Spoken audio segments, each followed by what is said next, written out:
नमस्कार। अब कुछ वस्तुएं 5400 रुपए में खरीदता है, कहता है तथा उनमें से 2/3 वस्तुओं को 5% लाभ पर बेच देता है। कहता है जितने आर्टिकल खरीदे उसके 2/3 आर्टिकल को 5% प्रॉफिट में बेच दिया। ठीक है, वह शेष वस्तुओं को कितने प्रतिशत लाभ पर बेचे ताकि उसे सभी वस्तुओं पर 13% का लाभ हो। तो कहता है कि जो रिमेनिंग आर्टिकल है उन्हें वो कितने % प्रॉफिट या लॉस पे बेचे कि उसे ओवरऑल मेरे प्यारे बच्चों 13% का प्रॉफिट हो। देखो, दो बातें समझनी। पहली चीज तो ये कि जब बहुत सारे आर्टिकल हो और ये गिवन ना हो कि आर्टिकल की स्पेसिफिकेशन, तो इसका मतलब price of each article is same. Price of each article would be same. Each article would be same. मतलब ये है लाला, अगर मैं आपको ये कह रहा हूं कि भाई मैं 10 आम 500 रुपए के लाया, 400 रुपए के लाया, तो बताओ एक आम कितने का होगा? एक आम कितने का होगा? तो आप कहोगे सर देखिए, अगर आपने स्टेटमेंट सिर्फ इतनी बोली है कि भाई मैं 10 आम 400 रुपए के लाया हूं, तो इस स्टेटमेंट के आधार पे मुझे नहीं पता कि इन आमों में कोई स्पेसिफिक आम भी है, कोई महंगा है, कोई सस्ता, मुझे नहीं पता। आपने बोला ही नहीं ऐसा। तो मेरी नजर में तो एक सीधी सीधी सिंपल बात सिर्फ इतनी होनी चाहिए कि अगर 10 आम 400 के, तो सर एक आम फिर 40 रुपए का ही होगा। एक आम 40 रुपए का होगा। यही मैं आपको समझाना चाह रहा हूं कि जब भी ग्रुप में चीजें बोली गई हैं और स्पेसिफिकली कुछ मेंशन नहीं है, ठीक है भाई ओम प्रकाश, मैं करा दूंगा, तो इसका मतलब ये है कि कहानी एक आम मतलब भाग देने पे हर एक आर्टिकल की वैल्यू इक्वल आ जाएगी। अगर आप ध्यान दें तो यहां कह रहे हैं कि एक आदमी ने कुछ आर्टिकल खरीदे 5400 रुपए में, उसमें से 2/3 आर्टिकल को 2/3 का मतलब हुआ कि टोटल अगर 3 आर्टिकल थे तो उसमें से 2 आर्टिकल को उसने बेच दिया है कितने पे? 5% प्रॉफिट में। देखिए मेरे भाई 5400 रुपए की 3 चीजें हैं, बिल्कुल। तो एक चीज कितने की बनी भाई? 2/3 का मतलब टोटल 3 आर्टिकल 5400 के हैं, तो एक आर्टिकल कितने का बना भैया? 1800 का। तो सवाल में कह रहा है 2/3 मतलब 3 में से 2 आर्टिकल उसने बेच दिए हैं। एक आर्टिकल 1800 का, तो 2 आर्टिकल खरीदे होंगे 3600 रुपए के। फिर से आता हूं सवाल पे। कह रहे एक आदमी ने 5400 रुपए में कुछ आर्टिकल खरीदता है, मतलब उसकी कॉस्टिंग है 5400 रुपए। अब कह रहा है उसमें से 2/3 मतलब टोटल 3 थे तो उसमें से 2, तो 2 आर्टिकल की कॉस्टिंग इतनी आ गई, तो बचे हुए एक आर्टिकल की कॉस्टिंग कितनी आएगी? 1800 रुपए, क्योंकि 3 आर्टिकल की 5400 तो एक आर्टिकल की 1800। अब कह रहा है जी इन 3600 रुपए कॉस्ट प्राइस वाली चीज को 5% प्रॉफिट पे बेचा गया, ऐसा ही है? हाँ जी। तो इस 1800 रुपए कॉस्ट प्राइस वाली आर्टिकल को कितने में बेचेंगे टोटल तीनों आर्टिकल पे? तो टोटल तीनों आर्टिकल की कॉस्ट क्या हो जाएगी? 5400 रुपए पे। उसको जो प्रॉफिट हो जाए मेरे प्यारे बच्चों, वो हो जाए 13%। अब आइए,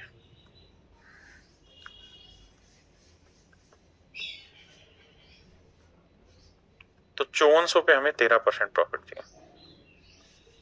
2 जीरो से 2 जीरो, 13 चौको 52, 13 5 65 और 5 70, 702। इसका मतलब मेरे प्यारे बच्चों ये हुआ कि कुल मिला के हमें जो प्रॉफिट चाहिए वो 702 रुपए का चाहिए। कुल मिला के हमें मेरे प्यारे बच्चों जो प्रॉफिट चाहिए वो 702 रुपए का चाहिए। 3600 का 5% 180 का प्रॉफिट हम कमा चुके हैं। तो भाई 702 में 180 का प्रॉफिट हम कमा चुके हैं। बचा कितना जी? 2, 10 में से 8 गया 2, 622 का या 522, 522 का प्रॉफिट और कमाएंगे तो 10 5 6 7 522 का लाभ हमें और कमाना। बिल्कुल सही बात है, यानी 522 का प्रॉफिट कमा लेंगे तो हमारी सेटिंग 702 पे बैठेगी। अब मैं जानना चाहता हूं प्रॉफिट परसेंट क्या हुआ। तो भैया 522 का प्रॉफिट कमाना चाहते हैं, किस पे? 1800 पे। तो 100 पे कितना होगा? 18 दूनी 36, 18 दूनी 36, 36 के बाद बचा कितना? 18 दूनी 36, 36, 18 3 54 यानी 16, 18 नहीं में 162, यानी मेरे प्यारे बच्चों 29% का कुल मिला के प्रॉफिट कमाना होगा उसे शेष आर्टिकल पे, तो जाके उसे टोटल पे 13% का प्रॉफिट होगा।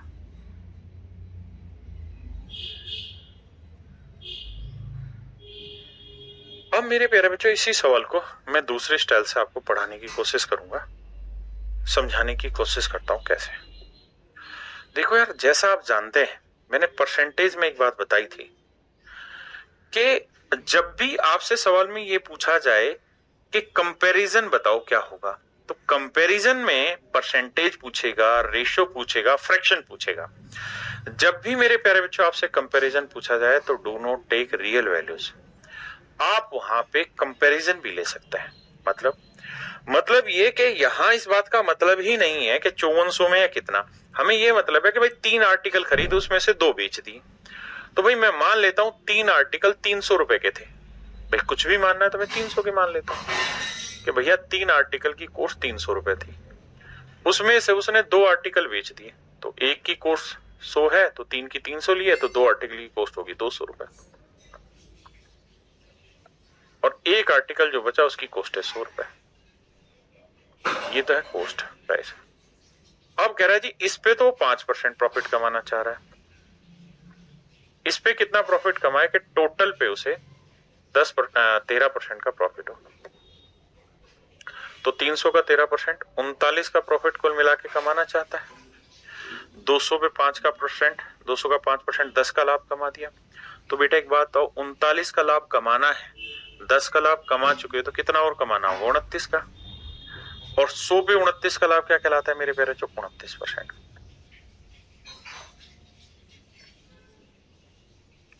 तो मेरे प्यारे बच्चों मेरा राइट आंसर जो होगा 29% होगा। मेरा जो सही उत्तर होगा मेरे भाई क्या होगा? 29% में इज योर राइट आंसर। 29 आपका बिल्कुल सही उत्तर होगा मेरे। इसको और सुंदर से करना है तो बेटर तरीका यह है कि आप आर्टिकल 3 ले लो, उसमें से 2 को बेच दिया है 5% प्रॉफिट पे, एक को कितने पे बेचे कि टोटल 3 पे उसे 13% प्रॉफिट हो। तो सोचो 3 पे 13 यानी 39% कमाना है, कमा चुका है 10%, तो बचे हुए एक पे कितना कमाए? तो 39 में से 10 घटाएंगे मेरे बच्चे, बचा 29, तो 29% प्रॉफिट पे बाकी आर्टिकल को बेचना हो। तो मेरे भाई मेरा जो राइट आंसर होगा वो 29%, 29% इज योर राइट आंसर। बताइए आगे।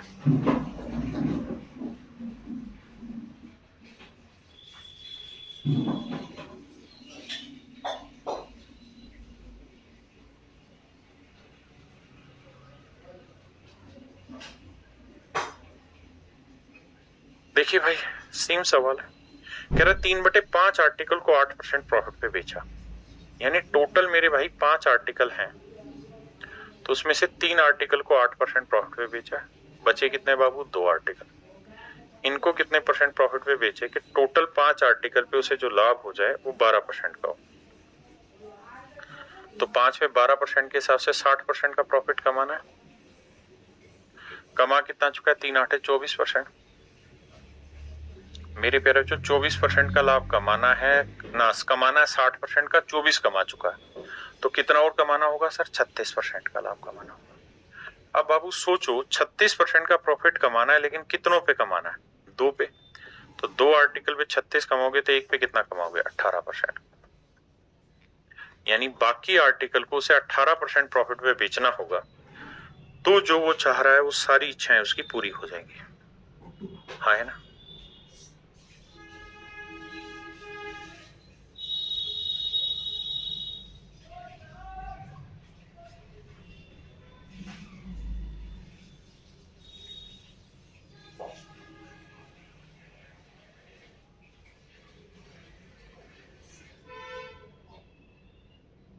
कहता है जी एक व्यक्ति कुछ वस्तुएं 1,89,000 रुपए में खरीदता है, उसमें से 3/8 वस्तुएं 12% लाभ पर बेचता है। मेरे भाई 3/8 का मतलब ये हुआ कि टोटल अगर 8 आर्टिकल हैं तो उसमें से 3 आर्टिकल को 12% प्रॉफिट पे बेच रहा है। तो भैया 36% का प्रॉफिट कमा दिया यहाँ। वह शेष वस्तु, तो 8 में से 3 गई, बची कितनी? 5 आर्टिकल को किस रेट पे बेचे कि उसे टोटल पे मेरे भाई 4% का प्रॉफिट हो। तो 832% का प्रॉफिट कमाना है। बिल्कुल सही है सर। कमा चुका है 36 का लाभ, कमाना था 32, तो ये अब लॉस कमाना होगा कितने का? 4% का। अब बाबू 4% का लॉस, वो भी कितने आर्टिकल पे? 5 पे, तो 1 पे कितना करोगे? तो आंसर आएगा 5×48 0.8%। यानी शेष वस्तुओं को 0.8% लॉस पे बेचना होगा, तो उसको वही मिल जाएगा जो वो चाहत करता है। चाहता नहीं हूँ लेकिन ये तुम्हारे बहुत ही खूबसूरत सवाल लाए रहे हैं। अब मोस्टली जितने भी क्वेश्चन मैं डिस्कस कर रहा हूँ ये सारे कंपैरिजन के हैं आपके साथ। करिए भाई।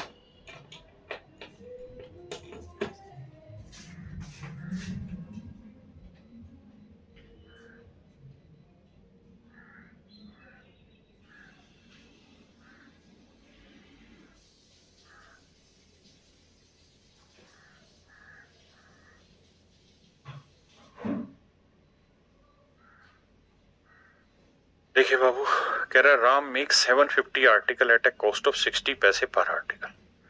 पहले डिटेल समझेंगे फिर शॉर्ट भी बनाएंगे भैया। तुम्हें चाहता हूं। आओ बाबू पहले इंग्लिश में समझाते हैं। कहता राम ने 750 आर्टिकल बनाए हैं, कॉस्ट ऑफ 60 पैसे पर आर्टिकल, यानी एक आर्टिकल की जो कॉस्ट लगाई है 60 पैसे। तो भैया एक्चुअल में उसका जो कॉस्ट प्राइस बना वो कितना बना? 750 आर्टिकल है, एक आर्टिकल की कॉस्ट 60 पैसे, रुपए बनाओगे तो बटे 100 करोगे, 2 जीरो से 2 जीरो करा, 75 छिके होता है कितना? 6 5 30, 6 7 42 और 3 45, 450 रुपए आ गई मेरे प्यारे जो कॉस्ट है। आपने कहा ओके रिपोर्ट है सर। अब कह रहा है he fix the selling price such that if only 600 article are sold he would have made a profit of 40% on the outlay. इस शब्द को पीना, पीना मतलब गुट गुट करके पीला, इस शब्द भाजी है। कहता है कि वो सेलिंग प्राइस को इस तरह से फिक्स करना चाहता है, सेलिंग प्राइस को इस तरह से फिक्स करना चाहता है कि if only 600 article are sold, कि अगर केवल 600 वस्तुएं ही बिके तो he would have made a profit of 40%, तो उसको 40% का लाभ हो जाए ऑन द आउटले, टोटल पे 40% का प्रॉफिट हो जाए। मेरे भाई सवाल में वो ये कह रहा है कि वो 600 आर्टिकल इस रेट में बेचना चाहता है कि उसे कुल पर, कि अगर 600 वस्तुएं ही बिके तो भी उसे कुल पर, कुल का टोटल कोस्ट पर, टोटल कोस्ट पर 40% का प्रॉफिट हो जाए, कुल पर 40% का फायदा। कह रहा है वो 600 आर्टिकल इस रेट से बेचना चाह रहा है कि कुल पे 40% का प्रॉफिट हो। यानी मेरे प्यारे जो 600 आर्टिकल का जो कोस्ट है ना 600 आर्टिकल का जो सेलिंग प्राइस है वो इस तरह से डिसाइड करना चाह रहा है कि टोटल पे 40% का प्रॉफिट हो। तो भैया टोटल कॉस्ट कितनी है आपकी? 450 रुपए, इस पे 40% प्रॉफिट होना चाहिए, तो 40/100 निकालोगे तो 180 का लाभ होना चाहिए। यानी 450 में चीज आपने कुल मिला के खरीदी थी और 180 का आप कुल मिला के लाभ कमाना चाह रहे हैं। तो 0 8 5 13, 4 1 5 1 6, यानी 600 आर्टिकल आप जो बेचना चाह रहे हैं ना बाबू, 630 रुपए में बेचना चाह रहे हैं। 600 आर्टिकल आप 630 रुपए में बेचना चाह रहे हैं, ऐसी आपकी इच्छा है।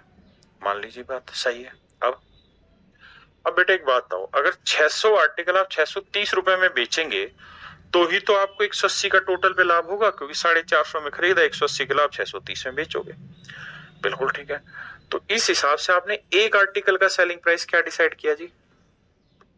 हमने डिसाइड किया साहब 630/600, क्योंकि 600 का 630 है तो एक का कितना, 3 से काटेंगे तो 21/20।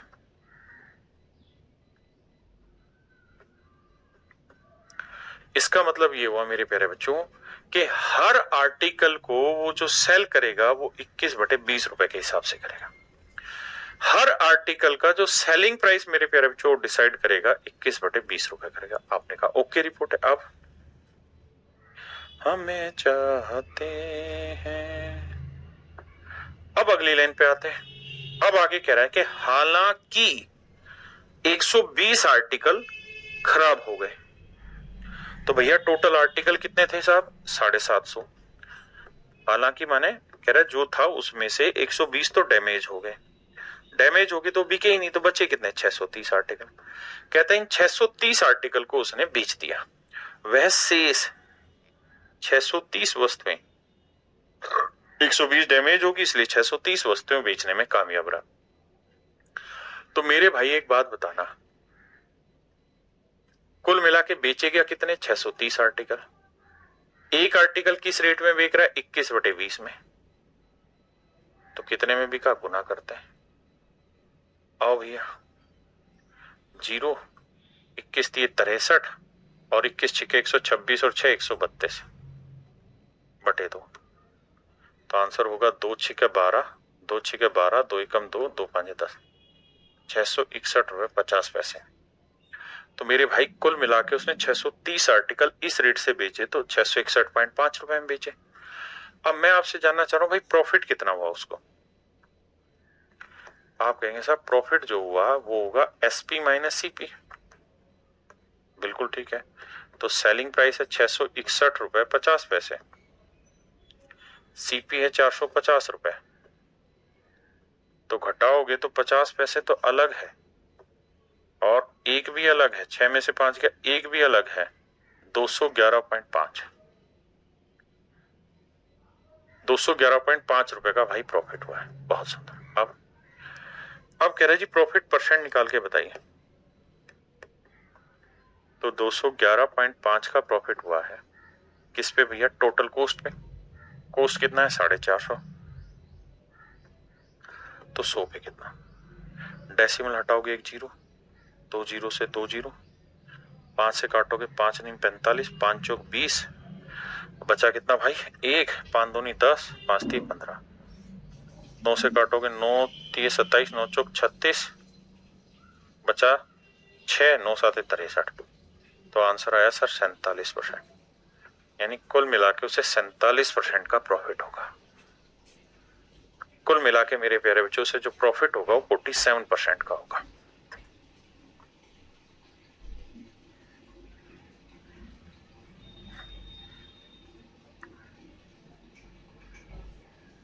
क्लियर है भाई? मेरे प्यारे बच्चों आप सवाल को 2 बार 3 बार 4 बार पढ़िए, जितनी ज्यादा हो सके पढ़िए, क्योंकि जब तक आप इसका मीनिंग नहीं समझेंगे ना तब तक आप इसका शॉर्टकट भी नहीं बना पाएंगे। दावा शॉर्टकट बनाने के लिए जरूरी है कि सबसे पहले आप इसका मीनिंग समझे। उसका शॉर्टकट तो मैं ही सिखा दूंगा। कैसे सिखा दूंगा? कि भाई एक बात बताओ, उसने आपसे पूछा क्या है? लाभ प्रतिशत। प्रतिशत मतलब कंपैरिजन। और ये मैंने सिखाया हुआ है क्या कि भाई अगर सवाल में परसेंटेज पूछा जाए, रेशियो पूछा जाए, फ्रैक्शन पूछा जाए तो there is no need to take real values.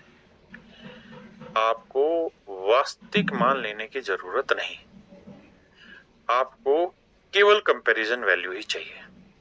तो सवाल ने कहा कि भाई एक आदमी ने 750 आर्टिकल खरीदे, तो मैं क्या करता हूं, मैं मान लेता हूं कि भाई 750 आर्टिकल का जो कॉस्ट प्राइस है वो कितना है? 100 रुपए या 100 यूनिट। आपको समझाने के लिए मैं मान लेता हूं कि भाई 750 आर्टिकल 100 रुपए के हैं।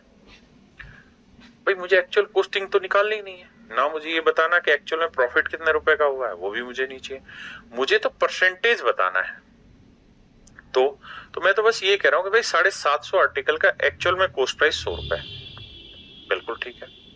अब कह रहा है इसमें से 600 आर्टिकल बेच दिए, लेकिन वो 600 बेच नहीं दी, 600 आर्टिकल बेचना चाह रहा है, लेकिन इस रेट में बेचना चाह रहा है कि उसे टोटल पे 40% का प्रॉफिट हो जाए। तो मतलब 100 की चीज खरीदी, 40 का प्रॉफिट लोगे तो कितने में बेचना चाहोगे? 140 में। यानी वो 600 आर्टिकल 140 में बेचना चाह रहा है, तो भैया एक आर्टिकल कितने में बेचेगा? 140 बटे 600 में। 2 जीरो से 2 जीरो, 2 7 14, 2 30 60। यानी एक आर्टिकल उसे 7 बटे 30 रुपए में बेचना होगा।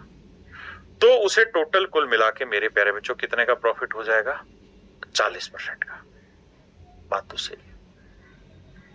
अगर कोई समझदार होगा तो एक बात कहेगा कि सर 40% का तो प्रॉफिट वो कमा ही चुका है कि कब, जब वो 600 आर्टिकल बेच देता है तब। जबकि एक्चुअल में 750 आर्टिकल थे, 750 में से 120 खराब है, तो बेचने लायक कितने हैं? 630। वो लिखा भी है संख्या के 630 उसे बेचने। तो 600 आर्टिकल अगर इस रेट में बेचेगा तो 40% तो प्रॉफिट कमा चुका है। तो अब कितने आर्टिकल और बेचना चाह रहा हूं? 30 आर्टिकल इस पे और बेचना चाह रहा है। तो भैया 600 आर्टिकल बेच के तो 40% कमा लिया है, 30 आर्टिकल और बेचेगा इसी रेट में तो क्या कमा देगा? तो भाई 7/30 रुपए का एक आर्टिकल अगर बेचेगा तो 30 आर्टिकल कितने के बिकेंगे? 7 रुपए। यानी 7 रुपए उसकी जेब में और फालतू आ जाएंगे।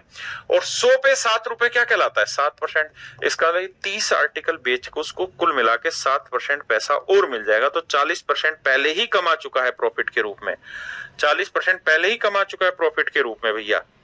अगर 40% पहले ही कमा चुका है प्रॉफिट के रूप में, तो अब 40 और 7 को जोड़ेंगे तो टोटल प्रॉफिट कितना आ जाएगा? 47% का आ जाएगा। 47% का आ जाएगा। टोटल जो प्रॉफिट है मेरे प्यारे बच्चों कितना आ जाएगा? 47% का प्रॉफिट कमा लेगा वो। क्या आप मेरी बात समझ पाए? अब ये है हाईली इंटेलेक्चुअल बच्चों का खेल कि इस बात को रीड करें कि सर 600 आर्टिकल बेच के तो वो ऑलरेडी 40% का प्रॉफिट कमा चुका है। माफ करिए, 600 आर्टिकल बेच के 40% कमा चुका है। अब वो 30 आर्टिकल और एक्स्ट्रा बेच रहा है। तो ये 30 आर्टिकल बेचेगा इस रेट से तो 7 रुपए और प्रॉफिट कमाएगा। और 100 पे 7 रुपए, 7%। तो यानी 7% एक्स्ट्रा प्रॉफिट कमा देगा तो टोटल प्रॉफिट 47% का हो जाएगा। अब ये केवल और केवल बच्चे की खुद के इंटेलेक्चुअल पे डिपेंड करता है। मेरी औकात नहीं कि मैं उसे समझा दूं ये चीज। हाँ, मैं लॉजिकली ये समझा सकता था जो मैंने समझाया। अगला मैंने समझाया, हर बच्चे को समझ नहीं आया होगा। आप अपने आंसर दें कि आपके हिसाब से क्या ठीक है और जो मैंने बताया वो पल्ले पड़ा कि नहीं। और खुद से करें एक बार।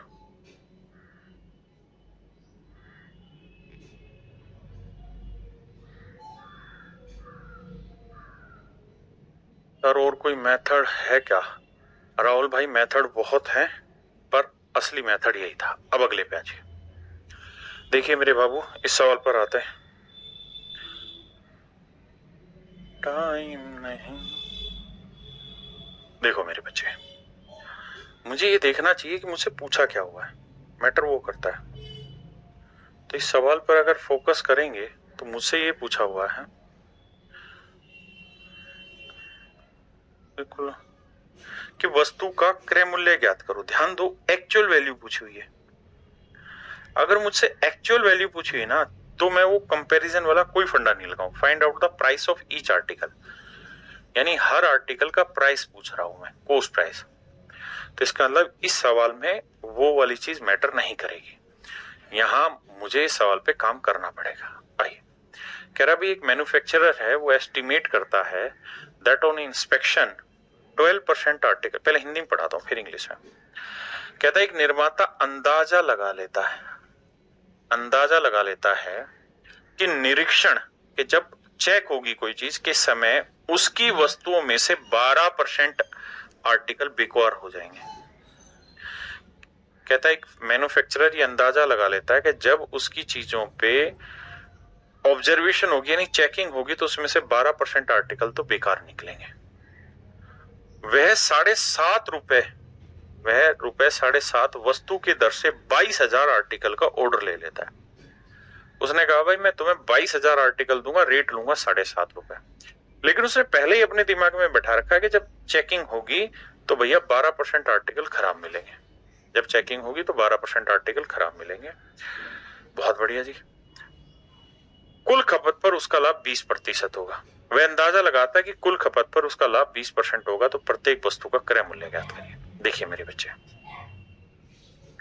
एक्चुअल में कहानी ये है कि उसका जो कॉस्ट प्राइस है वो है 22,000 आर्टिकल का। 22,000 आर्टिकल का कॉस्ट प्राइस है, ठीक है जी। लेकिन जो उसे सेलिंग प्राइस मिलेगा ना वो 22,000 आर्टिकल का नहीं मिलेगा, क्योंकि भेजेगा 22,000 लेकिन उसमें से 12% रिजेक्ट हो जाएंगे। अगर 100% में 12% रिजेक्ट हो गया बाबू तो इसका मतलब पैसा केवल 88% का ही मिलेगा। आपने कहा ओके, रिपोर्ट है।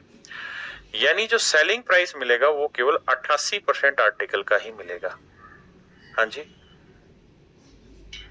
भाई, घर से तो 22 जाएंगे लेकिन पैसे मिलेंगे 22,000 के 88% के। कोस्ट तो 22,000 आर्टिकल की जाएगी लेकिन सेलिंग प्राइस 22,000 के 88% के मिलेंगे। अब मेरे प्यारे बच्चों, हम मान लेते हैं कि भाई 22,000 आर्टिकल हैं और हर आर्टिकल की कॉस्ट x रुपए है, तो भैया 22,000 आर्टिकल की कॉस्ट क्या होगी? 22,000 इंटू एक्स। जबकि जो हमें सेलिंग प्राइस मिलेगा वो मिलेगा 22,000 आर्टिकल के 88% का। इतने का सेलिंग प्राइस मिलेगा और वो भी किस रेट से मिलेगा भैया? 7.5 रुपए के रेट से, 7.5 रुपए के हिसाब से पैसा मिलेगा। तो ये मेरे प्यारे बच्चों मेरा ओवरऑल सेलिंग प्राइस हो गया, ये मेरा ओवरऑल कॉस्ट प्राइस हो गया। और सवाल में कह रहा है कि भैया उसको जो प्रॉफिट हुआ है वो 20% हुआ है, 20% हुआ है टोटल प्रॉफिट। तो मेरे प्यारे बच्चों 20% की फ्रैक्शन 1/5, यानी चीज खरीदी 5 में है तो 1 का लाभ लेके बेची कितने में? 6 में। चीज खरीदी 5 में है तो 1 का लाभ लेके बेची कितने में? 6। यानी ओवरऑल सीपी 5 है तो ओवरऑल एसपी हो गया मेरे प्यारे बच्चों 6। बिल्कुल ठीक है। अब भैया सेटिंग बैठानी कैलकुलेशन की, 22,000 से 22,000 कटा, बिल्कुल ठीक है। अब भैया पॉइंट हटाओगे तो बटे 100 लिखोगे, बिल्कुल ठीक है।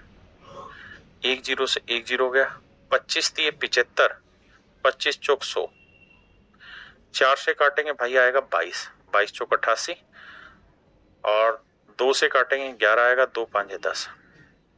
तो यहाँ x है, पलटोगे तो नीचे 5 आया, 5 पलट के ऊपर आया, नीचे देखोगे तो 11 गुना 3 बचा और यहाँ है 5/6। सेटिंग थोड़ी सी दौड़ाना दिमाग में कैलकुलेशन की। 5 से 5 कटा, 3 एकम 3, 3 दूनी 6। तो भैया x की जो वैल्यू आई 11 पलट के ऊपर गया और 2 नीचे, तो 11/2 यानी 5.5 रुपए पर आर्टिकल एक्चुअल में उसका सेलिंग प्राइस था। 5.5 रुपए पर आर्टिकल मेरे प्यारे बच्चों उसका सेलिंग प्राइस था। यही सॉरी माफ करिए, कॉस्ट प्राइस था। और यही आपसे सवाल में पूछा हुआ। आप इसमें बस एक ही काम सॉर्ट कर सकते थे और वो ये कि आप 22,000 आर्टिकल लेते ही नहीं, उसकी जरूरत ही नहीं है। आप आर्टिकल ले लेते, 12% डैमेज हो रहे हैं ना, तो 12% 4% 1/25 तो 12% 3/25। आप मान लेते कि भैया टोटल आर्टिकल है 25, यानी कॉस्ट तो 25 आर्टिकल का लगेगा x रुपए के भाव से, लेकिन जो सेलिंग प्राइस मिलेगा 25 में से 3 का मिलेगा ही नहीं, 22 का ही मिलेगा। और वो भी किस रेट से? 7.5 रुपए के रेट से। और भैया जो टोटल प्रॉफिट हो रहा है 20% यानी 1/5, यानी ये है ओवरऑल सीपी, ये है मेरे बाबू एसपी। तो 5 में चीज खरीदी है तो 1 का लाभ लेके 6 में बेची, तो सीपीएसपी सीपीएसपी। अब पॉइंट हटा देंगे, बटे 100 लिखेंगे, 0 से 0 घटा, 5 से 15 10, कैलकुलेशन करेंगे, x की वैल्यू निकाल देंगे। कुल मिला के मतलब वही है, बस थोड़ा सा समझने का फर्क था, है ना। अब आगे आते हैं। अब बाबू एक कहानी, एक छोटी सी स्टेटमेंट ध्यान रखिएगा। जब भी आपसे सवाल में ऐसा हो कि x + y = 10 दे रखा है या 100 दे दिया और x - y जो है वो मैंने दे दिया 60। अब मैं कहूं कि आप मुझे x की वैल्यू बताइए और y की वैल्यू बताइए, तो डिटेल करोगे तो जोड़ोगे एक बार तो y से y कटेगा, x और x 2x आ जाएगा, 100 में 60 जोड़ा 160, तो 2x = 160, तो x की वैल्यू 160/2 यानी 80। हाँ जी।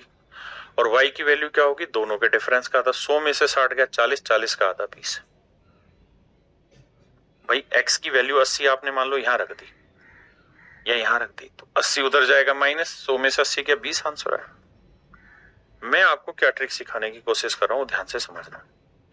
मैं आपको ये कह रहा हूं कि जब भी ऐसी इक्वेशन दे रखी हो तो x की वैल्यू हमेशा ही इन दोनों के जोड़ का आधा होता है।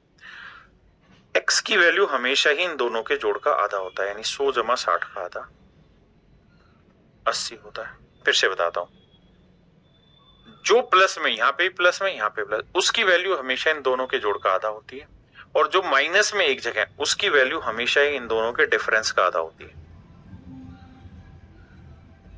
40 का आधा 20। ये मेरे प्यारे बच्चों एक्स और वाई की वैल्यूज हो गई आपकी, हाँ है ना। आंख बंद करके एक काम करना, अगर मैं आपको कहूं कि भाई x प्लस वाई की वैल्यू 17 है और x माइनस वाई की वैल्यू 5 है, तो बताओ x की वैल्यू क्या होगी। तो सीधा आंख बंद, 17 और 5 22 का आधा 11, और y की वैल्यू क्या होगी, डिफरेंस